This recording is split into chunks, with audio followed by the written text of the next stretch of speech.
Venga, vamos a empezar. Bueno, pues buenos días a todos. Hoy vamos a asistir al seminario de Pablo González Goicoechea sobre adaptación en los robles ibéricos. Comentaros, como siempre, que tengáis los micrófonos y cámaras apagados y que una vez que finalice el seminario, pues bueno, procederemos al turno de preguntas y dudas. Podéis abrir cada uno individualmente el micrófono, respetando turnos, y si no, a través del chat, pues le trasladamos las preguntas que queráis. Y sin más, pues te damos paso, Pablo. Muy bien. Bueno, muchas gracias a todos. Espero que pasemos un rato entretenido. Bueno, ya veis que la charla sobre adaptación de los robles blancos ibéricos, los robles blancos se refiere a los que no son, a los caducifolios y marcescentes, dejando los del grupo Ilex subericoccífera, que a veces se suelen confundir porque se llaman robles mediterráneos, y algunos de los marcescentes también entran dentro del grupo. Bueno, primero quería deciros que tenía dudas sobre si hablar sobre adaptación o hablar sobre adaptación y especiación, ya que alrededor del año, entre el 2000 y el 2005, pues hubo las cosas se mezclaron bastante. Y bueno, ya veréis un poco, os enseño ahora en una diapositiva. Hasta nada. Vale. En principio, la especiación es un proceso evolutivo mediante el que las poblaciones desarrollan barreras reproductivas. La especiación se suele clasificar en alopátrica, parapátrica y simpátrica, dependiendo de la localización de las poblaciones, aunque la especiación simpátrica hasta hace muy pocos años prácticamente no se consideraba, y únicamente se consideraba la especiación alopátrica, es decir, con las poblaciones muy separadas por barreras físicas, incluso, por ejemplo, puede ser un río, una cordillera, etcétera, o poblaciones parapátricas son aquellas que, estando cerquita, están discriminadas, bien pues por cercanía a un río o más o menos humedad, etcétera. Hablando de la especiación, también se suele considerar de qué tipo es, dependiendo si es sexual, ecológica o, como tradicionalmente se consideraba, la especiación se creía que se producía conservando la integridad genómica. Por eso los híbridos eran una cosa un poco rara, etcétera. Aquí se me han movido un poquito las cosas estas rojas. Pero bueno, quería señalaros que durante este tiempo que os comento, de principios de los años del siglo XXI, empezó a aparecer el concepto de islas genómicas.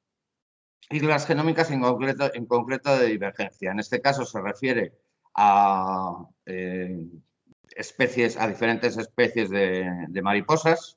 Pero como veis en la adaptación, que definimos como un proceso evolutivo por el que las poblaciones mejoran su éxito reproductor en el entorno ecológico en el que se encuentran, de esta forma, mediante esta definición podemos tener en cuenta las interacciones bióticas y abióticas. Pero si os fijáis en el paper que pongo aquí también, aparecen otra vez las Genomic Islands.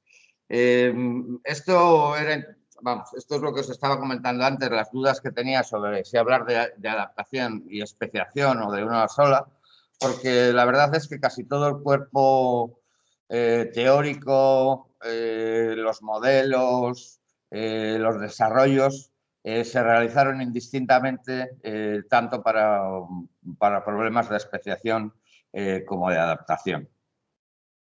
Bueno, junto con estas dos definiciones que son clásicas, conviene considerar dos definiciones que son un poquito, que fueron controvertidas y que crearon una gran controversia que de alguna forma echó gasolina sobre las discusiones que había en esos años. Por una parte está la especiación ecológica, que podemos definirlo como, vamos, de acuerdo con Brundtland y Nussel en el 2005, lo definieron como un proceso evolutivo por el que se desarrollan barreras al flujo genético entre poblaciones como consecuencia de selección natural divergente para caracteres ecológicos. Aquí os he puesto un ejemplo de Berlanga et al. En el 2006. No sé si veis mi ratón, espero que sí. Estos organismos, estas especies de peces, se cree que el ancestro era un organismo béntico que estaba en el mar y migró alrededor de hace unos 200.000 años o una cosa así, se formaron los lagos interiores de Nicaragua y esta especie se ha diferenciado en dos especies, una béntica y otra que es de superficie, come plancton. La béntica, lógicamente, como hay gusanos, etcétera, del suelo. Como veis, esto es un cuadro de estructura y las estructuras genéticas, aunque están un poquito mezcladas, en definitiva, concuerdan bastante con que sean dos especies. En el caso de estas especies que son un poco modelo, no solamente tenemos este ejemplo, sino que además la especie de superficie desarrolló toda una serie de adaptaciones esqueléticas que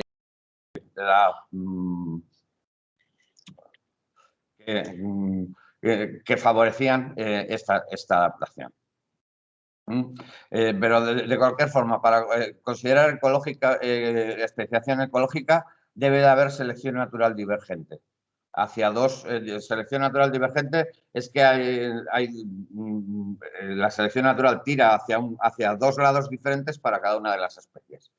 Junto a este modelo de especiación, que ya os digo que estuvo bajo controversia, también está la especiación simpátrica. La especiación simpátrica es el proceso evolutivo por el que se desarrollan barreras al flujo genético entre poblaciones que comparten el mismo espacio físico. Entonces, si comparten el mismo espacio físico, son poblaciones, ¿cómo se forman las barreras reproductivas? Eso causaba bastante estupor y este tipo de especiación estuvo también en la picota. Uno de los mejores ejemplos que existen de este tipo de especiación es que alrededor de 1880, esta mosca de la manzana, en principio se alimentaba de los frutos de Crataegus, los hawthorn estos. Y en 1880 apareció una variedad nueva que resulta que se alimentaba en las manzanas. Como las dos especies son simpátricas en la mayor parte de su rango, dices, bueno, ¿cómo puede ser que esto funcione? El truco está en que cada tipo de mosca se aparea y deposita los huevos en el tipo de comida preferida. Por lo tanto, los que prefieren las manzanas no se cruzan con los que prefieren los frutos de Crataegus y viceversa. De esta forma se consigue un aislamiento reproductivo en simpatría.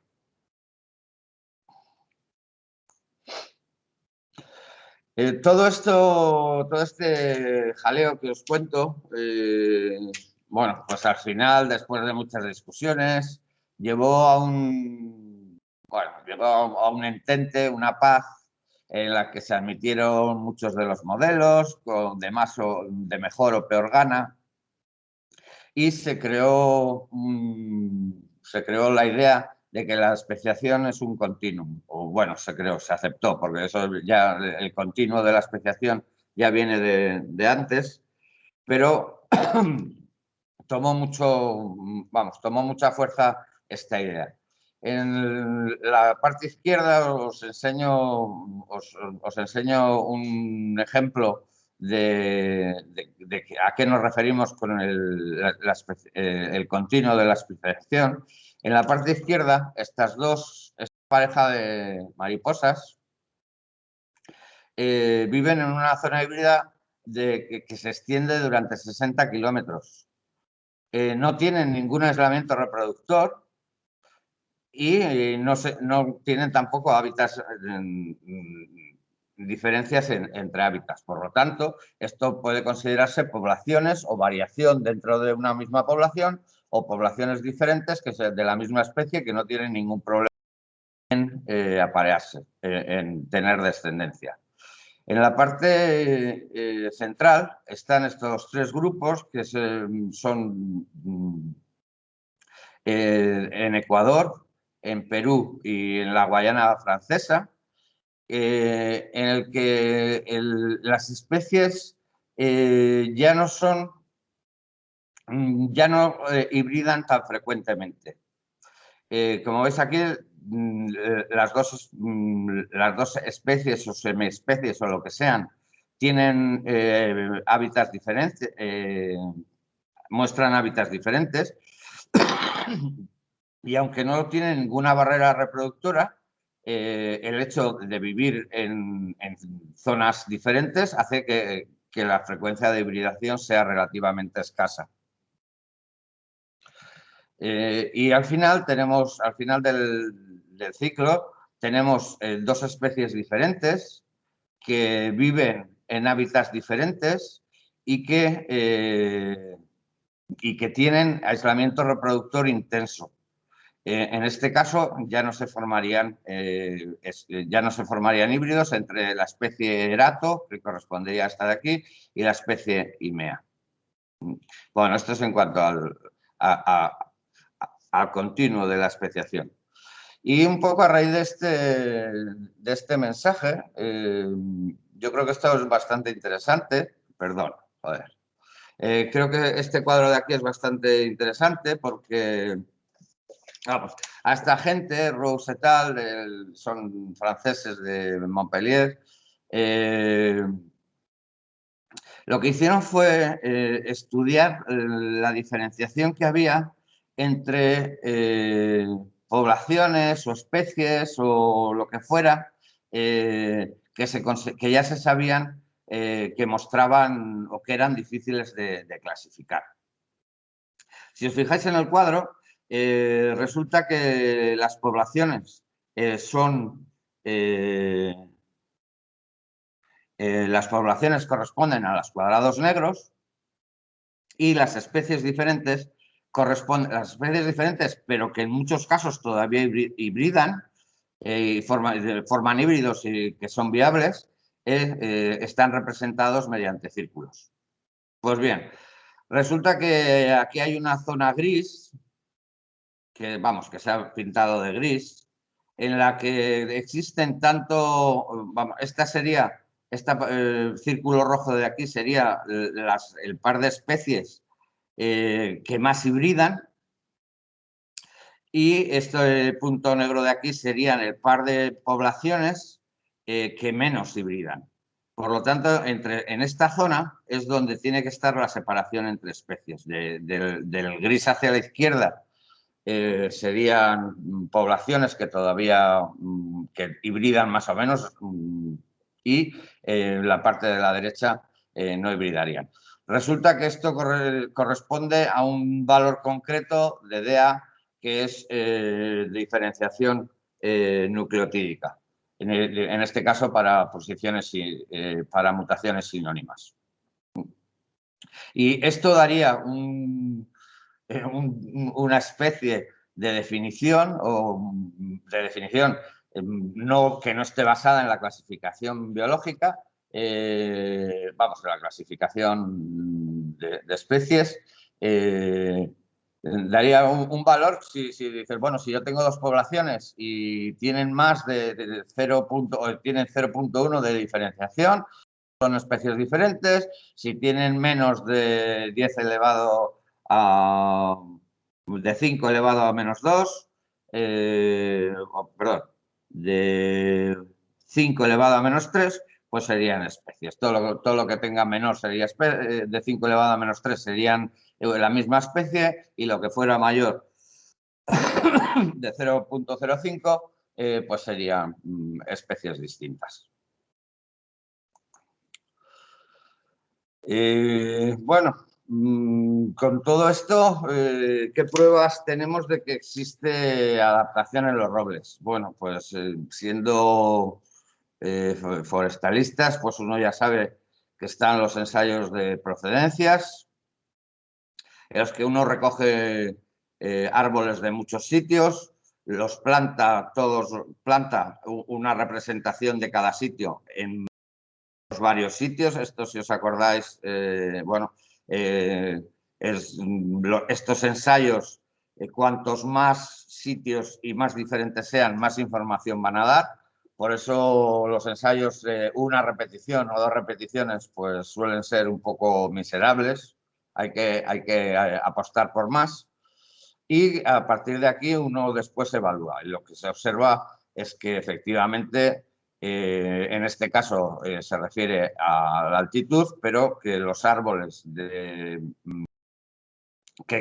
cuyos padres crecen a mayor altitud tienen una fenología más tardía que los árboles cuyos padres crecían a menor altitud. Y aquí tenéis varias referencias sobre lo mismo. En el caso de los trasplantes es un poco la misma historia de los ensayos de procedencias, pero parece que es a escala pequeñita.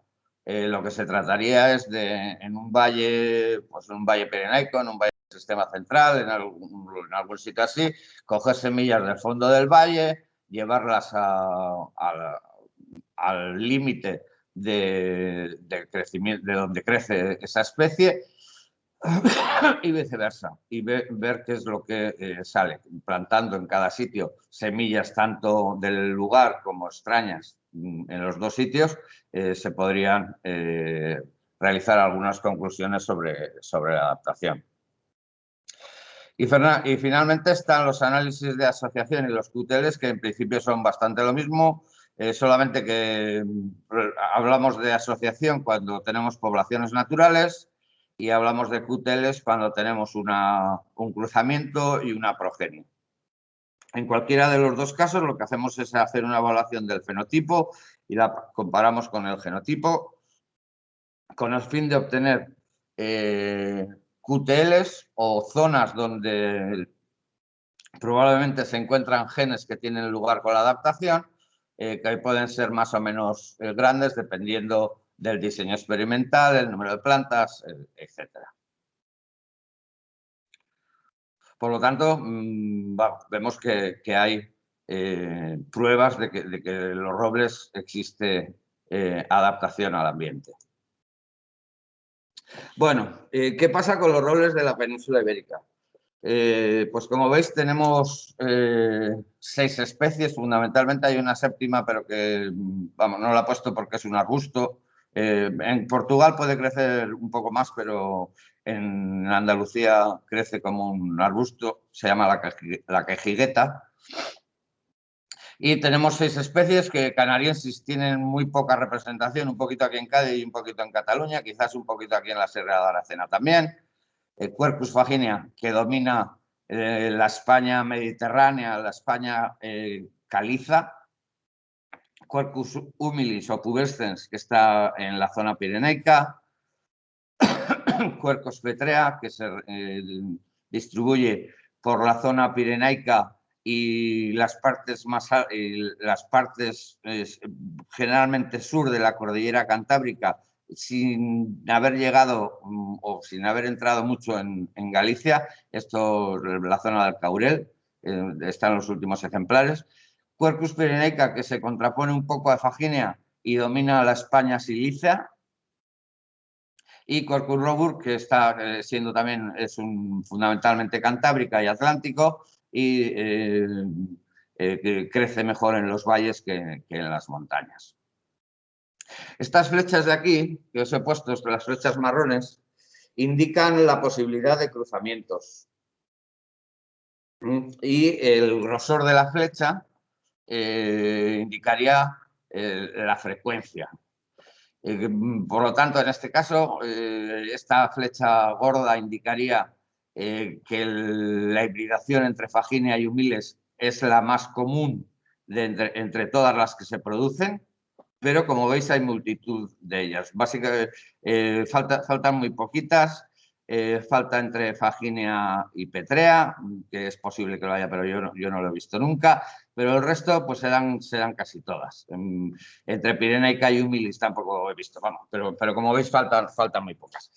Esto, bueno, por una parte nos dice que tenemos suficiente variación ecológica, climática, para que puedan darse fenómenos de adaptación, y por otra parte tenemos algo de complicación porque tenemos varias especies que pueden estar interfiriendo en los estudios. Desafortunadamente no tenemos ensayos no existen ensayos de procedencias de las especies ibéricas, y aunque tampoco entramos a tiempo, vamos, cuando se organizaron los ensayos de Robur y Petrea que estaban distribuidos en Europa, tampoco aquí no había nadie interesado y tampoco se hicieron. Pero, bueno, disponemos de algunos otros conocimientos. En primer lugar, hacia principios de los años 2000, en 2002, publicamos este mapa de cpDNA a nivel europeo con más de 3.500 poblaciones, en las que se observan varios linajes que tienen zonas biogeográficas discretas. Y bueno, lo que se observa aquí es que las especies de los robles blancos mediterráneos de la península ibérica tienen los mismos tipos de cpDNA que las especies del norte de Europa, fundamentalmente Robur y Petrea. Pero esto no ocurre únicamente con las especies de la península ibérica, sino que ocurre con otras especies que existen en Italia y en la península balcánica. Dado que comparten este genoma materno, la conclusión que uno saca es que ha habido hibridación entre las especies, lo que llevaría a sospechar que tienen características genómicas similares. Y si antes hemos visto que en los robles templados hay evidencias de que existe adaptación, también debería haberlas en los robles mediterráneos. Bueno, además de saber eso del cloroplasto,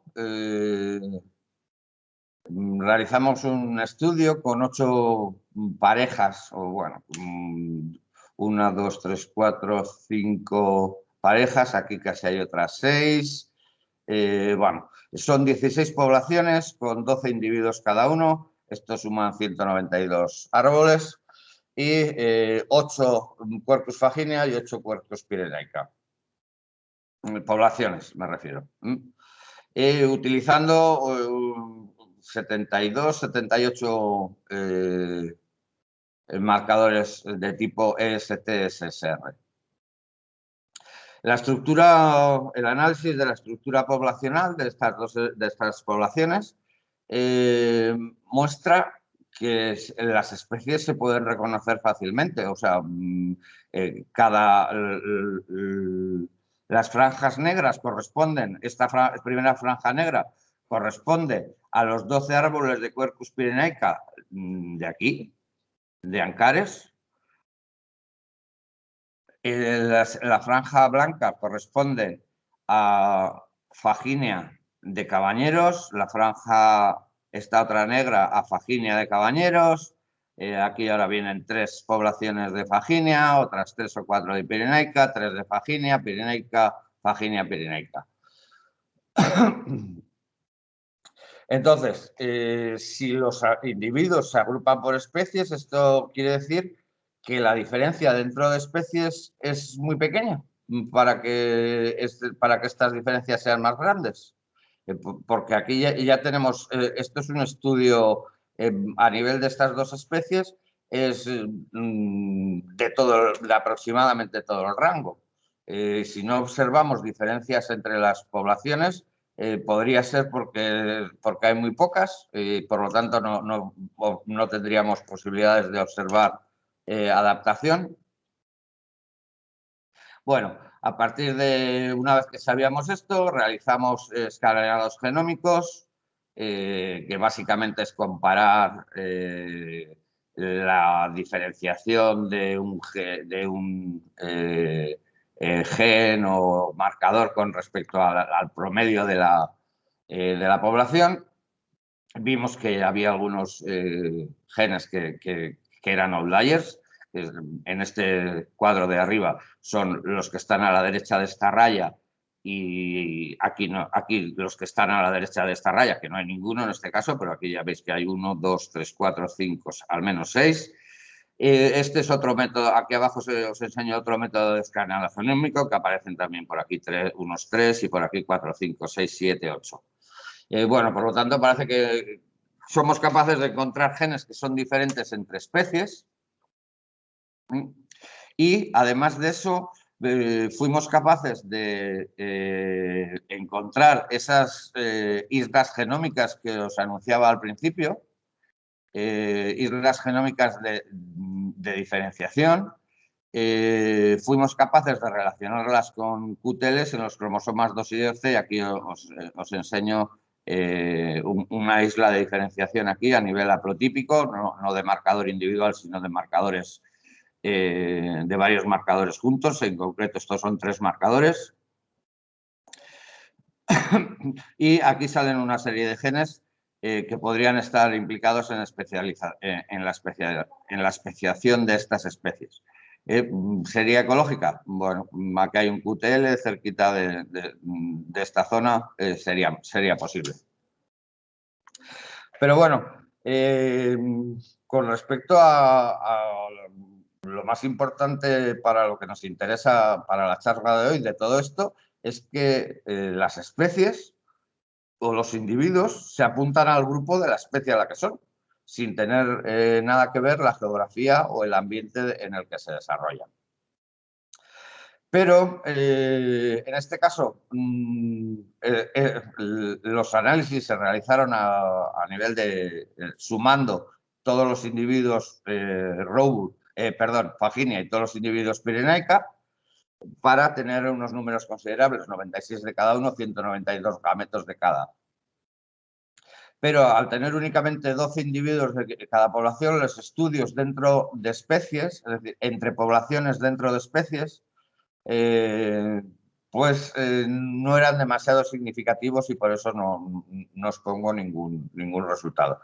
Pero bueno, ya nos quedamos con ese cantar. Debido a esto que os cuento, realizamos un nuevo diseño en el que disminuimos el número de poblaciones y aumentamos el número de individuos por población a 48. En total fueron 2, 4, 6, 7 poblaciones por 48, 336 individuos y que utilizamos 110 marcadores moleculares, pero también incluimos series de datos climáticas y al combinar estas dos estrategias de genética de poblaciones con ecología del paisaje, uno obtiene lo que Manel en 2003 llamó Landscape Genetics o genética del paisaje, que en el fondo no es más que una fusión entre la ecología del paisaje y la genética de poblaciones. Este diseño llevó a la necesidad de aplicar nuevos métodos en concreto, Bayestem y hay otro método que vendrá luego, que son métodos de Landscape Genetics. El método Bayestem desciende o se deriva de Bayescan, que es un método de escaneado genómico que ya es de 2008 así. Bayestem es de 2016 o 15-16. Y el modelo de Bayes-Kahn era que las diferencias, que el logaritmo, o sea, las diferencias en diversidad genética se deben a la diferenciación entre poblaciones más un efecto específico de locus, y este sería el modelo de Bayes-Kahn. Pero Bayes-Zem lo que hace es añadir un nuevo término a estos tres, en el que tenemos la variación, la diferenciación entre las poblaciones, más el efecto de la adaptación sobre el locus y causado por la diferencia ambiental J. Permite distinguir si este efecto se debe, este factor permite distinguir si este efecto de aquí se debe a un factor ambiental o está producido por factores desconocidos. Por ejemplo, se podría producir de mutación muy diferente a la del resto. Siguiendo con los nuevos métodos, utilizamos test3R para agruparlos, para estudiar, analizar la estructura genética de las poblaciones y para obtener outliers por un método de escaneado genómico. Entonces, esto no es más que la probabilidad de que un individuo Y lleva el genotipo J viene determinada por la ley de probabilidad total, donde, ¿qué es esto? Que Q es la matriz de coeficientes de ancestro, los porcentajes de las barritas de estructura, de los colores de estructura para cada individuo. Si toda la barra es de un color es 1, si no, si tiene otro color 0 y si tiene intermedio, pues lo que le corresponde, y donde G es la matriz de frecuencias genéticas ancestrales. Bueno, a partir de aquí se puede obtener para cada gen se puede obtener, esto no es para cada gen, esto es para todos ellos, se obtiene esta serie y a partir de aquí se obtienen unos valores unos p-values que permiten decir si, por método, pues ya os digo, por comparación entre la dispersión de unos datos o la diferenciación de un marcador con respecto a la media, al promedio del resto de marcadores de la población, en este gráfico saldrían aquí arriba y serían los outliers. Otro método que utilizamos es este método LFMM, que es un Latent Factor Mixed Model, que dice que la matriz de frecuencias alélicas es igual a unos efectos que son específicos para cada locus. Esto es un vector, B es un vector de coeficientes de regresión y X es un vector de variables medioambientales para cada individuo. U más V son escalares de K dimensiones que modelan los factores latentes y el término y el residuo. El FMM, esto es un modelo de regresión lineal en el que las covarianzas ambientales se introducen como los efectos fijos, las covarianzas ambientales están aquí, y la estructura poblacional se modela mediante los factores latentes que está aquí. Por lo tanto, para aplicar este modelo, uno primero necesita saber cuál es la estructura poblacional, cuál es el número K, en definitiva, que es el número de poblaciones. Bueno, por eso os lo pongo aquí. Primero estimamos la K, luego aplicamos este modelo y volvemos un poco a la parte de arriba, en el que tenemos las probabilidades de los p-values de todos los genes, y a partir de estos p-values se pueden obtener los outliers, los más elevados, que corresponderían a los significativos. Bueno, con estos nuevos métodos, este es el mismo mapa que os he enseñado antes, pero ahora ya hemos aplicado los análisis. El primer análisis que aplicamos fue estructura y resulta que nos juntó las dos poblaciones de Izquil, las dos poblaciones de Cabañeros y estas dos poblaciones de Collado de los Jardines y de Sierra Nevada, que como veis pertenecen a distintos grupos, los tres. Esta población la puso en distintos sitios. El número impar de poblaciones es porque aunque CJ y SN están más cerca que con FRO, la cordillera penibética tiene raíces, puede haber causado una estructura biogeográfica por el que esta población fuera más, estuviera genéticamente más cercana a esta que esta otra. Aunque aparece en el resto de análisis, esta lo podíamos haber eliminado una vez que sabemos que estas dos poblaciones son más parecidas. Bueno, si veis, aquí no está muy claro si el número de poblaciones es 4 o es 6, pero pudimos observar, haciendo varias repeticiones del modelo de estructura, que mientras que K se mantenía constante, Cabañeros, CJ, SNE, FRO, y aquí están las dos de Izquil, mientras que esto permanecía constante, el modelo con 6 poblaciones pues variaba.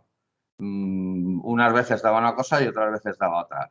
A partir de estos datos deducimos que, bueno, que este modelo de 4, perdón, que este modelo de 4 grupos es más probable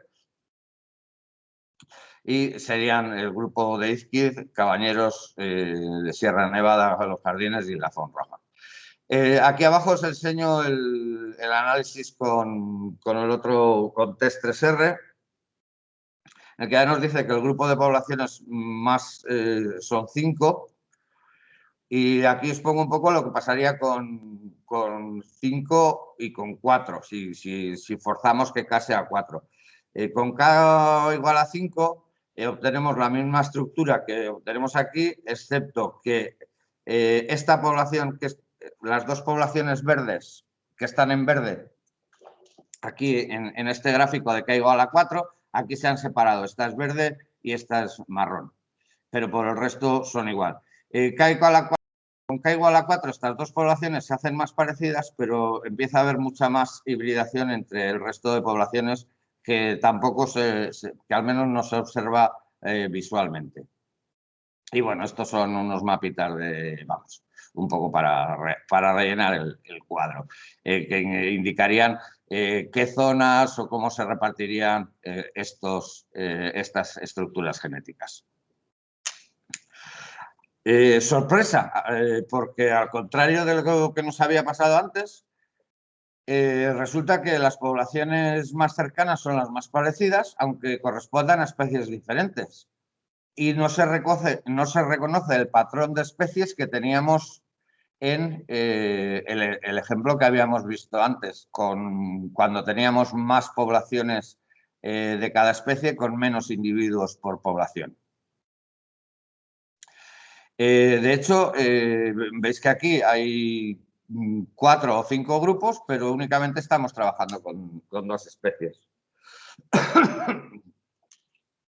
Ante el problema de qué está pasando, bueno, Structure en principio es un modelo que está ideado para genes neutrales. Y lo que pasa es que uno, antes de aplicar Structure y antes de hacer otros análisis, para hacer otros análisis, primero uno tiene que... Y si no has realizado otros análisis, no sabes si tus genes son... si los genes que estás utilizando se encuentran bajo selección natural o tienen evidencias de estar bajo selección natural, o si... perdón, se me ha ido el hilo. Efectivamente. La pregunta es, ¿qué lo que nos está ocurriendo que Structure no es resiliente a la inclusión de genes que están sometidos a selección natural? Bueno, para comprobar eso, aquí la línea negra que hicimos lo siguiente. La línea negra que tenemos aquí indica la diferenciación de los diferentes marcadores entre las dos, la diferenciación de los dos marcadores dentro de especies. Entonces, si eliminamos, perdón, en el total, si eliminamos los marcadores que están más diferenciados y los marcadores que están menos diferenciados, estos son los que tienen más probabilidad de estar sobre la selección natural. En este caso sería selección natural positiva y en este negativa o, perdón, ¿cómo se llama esto? Selección... bueno, no importa. En definitiva, si quitamos los que están más diferenciados y menos diferenciados, nos quedamos con los genes, con los marcadores neutrales. Bueno, lo que ocurre es que al utilizar únicamente estos marcadores que tienen las tasas medias de diferenciación, la estructura vuelve a recrear las especies. Cabañeros faginea, cabañeros pirenaica, faginea, faginea, faginea, pirenaica, pirenaica. Por lo tanto, Structure está siendo, en el gráfico anterior que hemos visto, en este gráfico, esta estructura en 4 grupos está producida porque estamos utilizando genes que probablemente están sometidos a selección natural. Si los genes están sometidos a la selección natural, hay bastantes posibilidades de que estén implicados en adaptación. Pero podría ser que no. Podría ser que únicamente estén implicados en especiación.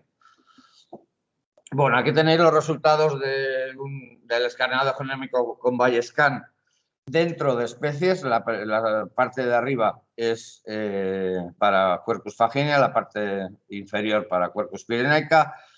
El gráfico de la izquierda es para marcadores en los que la repetición es un dinucleótido, y la parte de la derecha es para marcadores en los que la repetición en el SSR es para un tri o hexanucleótido. Los marcadores que aparecen a la derecha de esta barrita son los outliers, los que estarían bajo selección natural. Aquí veis que esto va hacia arriba y esto va hacia abajo. Esto sería selección positiva, selección divergente, y esto sería el otro tipo, la selección negativa. En este caso igual, tenemos todos estos marcadores que estarían bajo selección positiva, y hay muchos marcadores y muchos de ellos están repetidos en las dos especies. Por lo tanto, buenas perspectivas.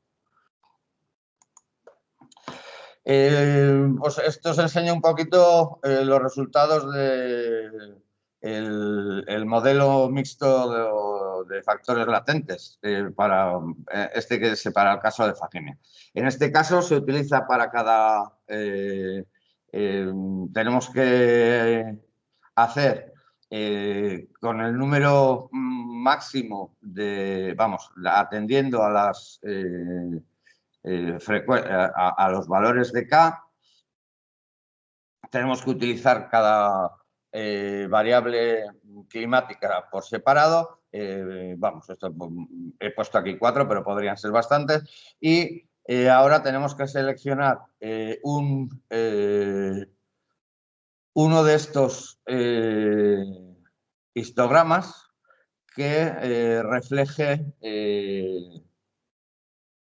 que muestre unas frecuencias apropiadas. El 0 tiene que ser bastante mayor que el resto.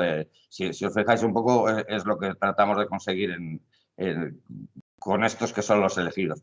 En este caso, primero, seguramente hubiera sido mejor elegir K igual a 5 que K, o parece mejor K igual a 5 que K igual a 4. Pero cuanto más nos vayamos a la derecha, tenemos más probabilidades de coger falsos positivos. Bueno, a partir de estos datos se pueden obtener los outliers para cada variable bioclimática a un nivel diferente de FDR y ya en base a esto, esto probablemente vemos que aquí hay demasiados marcadores.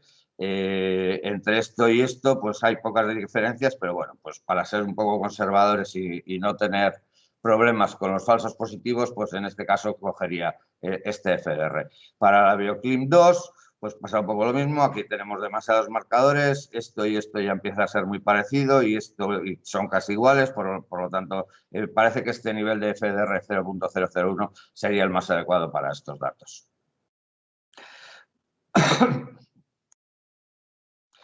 Bueno, esto es un resumen de lo que pasa cuando ponemos qué marcadores han sido identificados por cada método para cada una de las dos especies. Tenemos Bayescan y Test3 como métodos de escaneado genómico, Bayestem, LFMM y LFMMOL como métodos de Landscape Genetics. El FMM y el FMMOL se diferencian en que en este modelo, en el FMM tal cual, las variables se introducen una cada vez se repite un análisis para cada variable climática, mientras que en este otro modelo se introducen todas las variables climáticas a la vez. Por eso salen 5 en lugar de 4 test. Y para Quercus pyrenaica. En realidad, la tabla original es un poquito más grande, pero lo único la única diferencia entre esta tabla y la original es que hemos quitado los marcadores que solo aparecen una vez en cada especie. Y bueno, lo que parece es que aquí hay un grupo bastante consistente de candidatos. Hay varios marcadores que están que aparecen 3 o 4 veces en cada una de las especies. Lógicamente, no es raro que aparezca algún marcador que es outlier en una especie, pero no en la otra. Al tratarse de especies diferentes, pues puede haber algunas adaptaciones que sean específicas de la especie y que no impliquen a las dos especies. Pero lo que parece de esta tabla es que esto es un grupo bastante consistente de genes candidatos para especiación. De hecho, fuimos capaces de anotar todos los genes y todos ellos, para la gran mayoría, había bastantes que tenían funciones conocidas que tenían que ver con la adaptación o bien a sequía, niveles redox, oxidación-reducción, varias cosas de este tipo que hacen pensar que el grupo de genes candidatos es bastante potente. Y bueno, yo creo que ya va siendo hora de que igual os da mucho la chapa, pero quería explicar algunas cosas que que son un poco difíciles de entender si no te metes en ello. Muchas gracias a todos. Y si tenéis alguna pregunta, pues adelante. Muchas gracias, Pablo. Bueno, el que tenga alguna pregunta, que abra su micrófono y se la haga directamente a Pablo.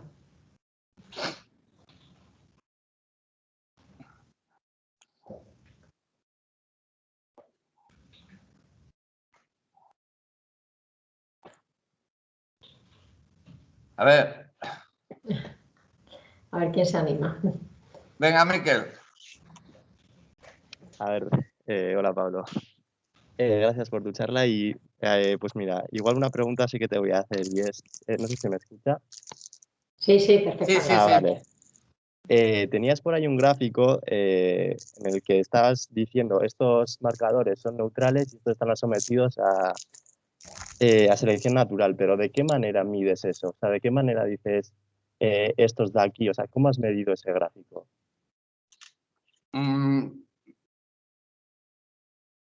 No, es una cosa Te lo enseño. A ver si... Yolanda, ¿puedes dejarme compartir otra vez?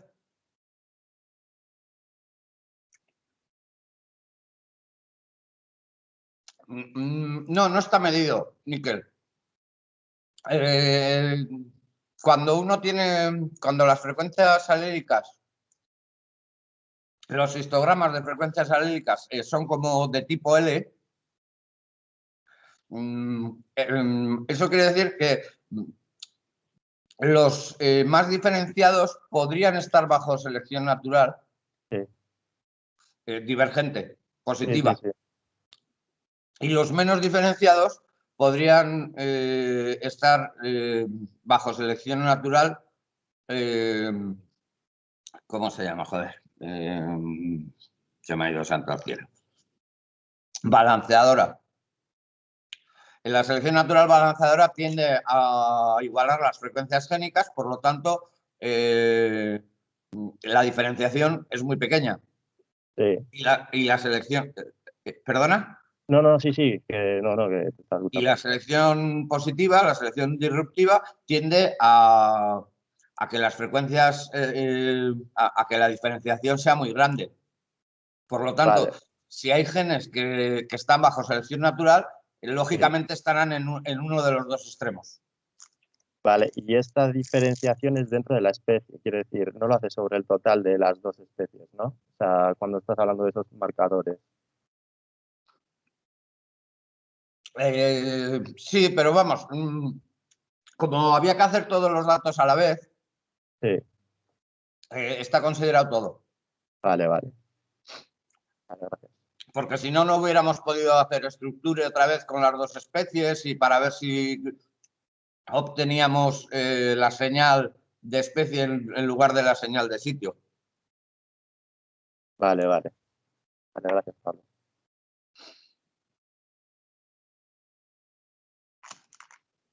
¿Alguien más? Pablo, yo tengo una pregunta. Muy bien. Adelante. Bueno, he querido entender entonces que los ISTs SSRs lo habéis usado un poquito para ver lo que estabas diciendo ahora, ¿no? Diferenciarlos un poco entre los outliers, los que hacían temas de adaptaciones, esa gráfica de la que se refería Miquel, creo, los que quedan a la izquierda de esa línea y luego el resto de la derecha, que es lo que dices de esto de la adaptación y que son más, digamos, que lo habéis hecho con ISTs SSRs por eso, porque son de expresión de esos marcadores. Si hubieseis hecho solo con SSRs neutrales, te quedarían a esa izquierda de la línea casi todos o todos. A nivel de estructura tendríais más... No, igual pues bueno, como una manera de verificar, me refiero. Esa es la pregunta realmente. Sí. En realidad es sorprendente la cantidad de marcadores, o sea, aparece como un 30% así de marcadores bajos.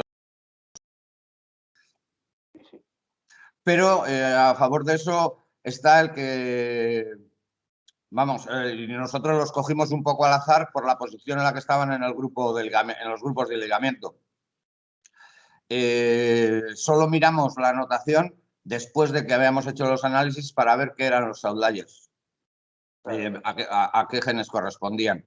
Y bueno, por otra parte, o sea, daros cuenta que lo de eliminar los de los dos extremos solo lo hicimos para ese análisis concreto de estructura, para ver si obteníamos la señal de la especie. Luego los volvimos a considerar para hacer los escaneados genómicos, las genetics y todo esto.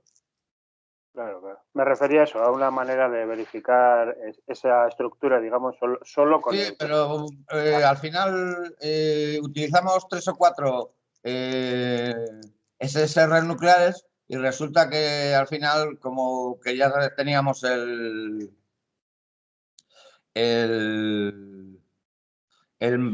la secuencia draft de los robles, pues resulta que todos ellos estaban en algún intrón. Ah, claro, eso le pasa. Sí. Vale. Luego ya lo último me ha resultado curioso, todos los genes que has mencionado son como de defensa, como RGAs, están gene análogos de redox y todo esto. ¿Veíais mucho eso?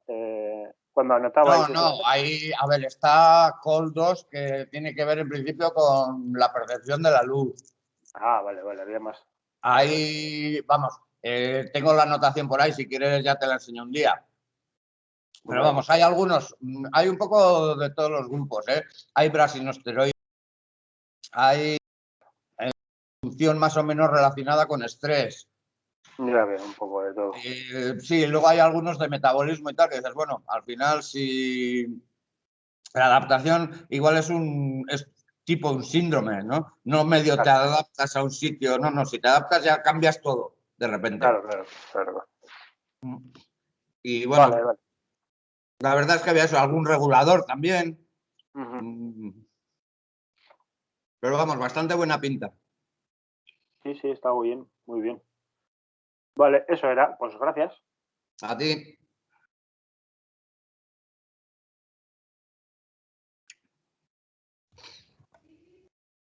No sé si hay alguna pregunta más.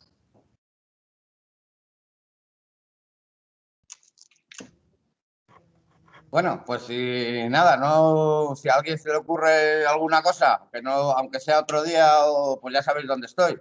Y si queréis discutirlo conmigo o lo que sea, yo encantado. Por mí ningún problema. Muy bien, Pablo. Pues muchas gracias. Bueno, a vosotros. Muchas gracias a todo el mundo que ha estado. Venga, Pablo, gracias. Muy interesante. Agur. Agur.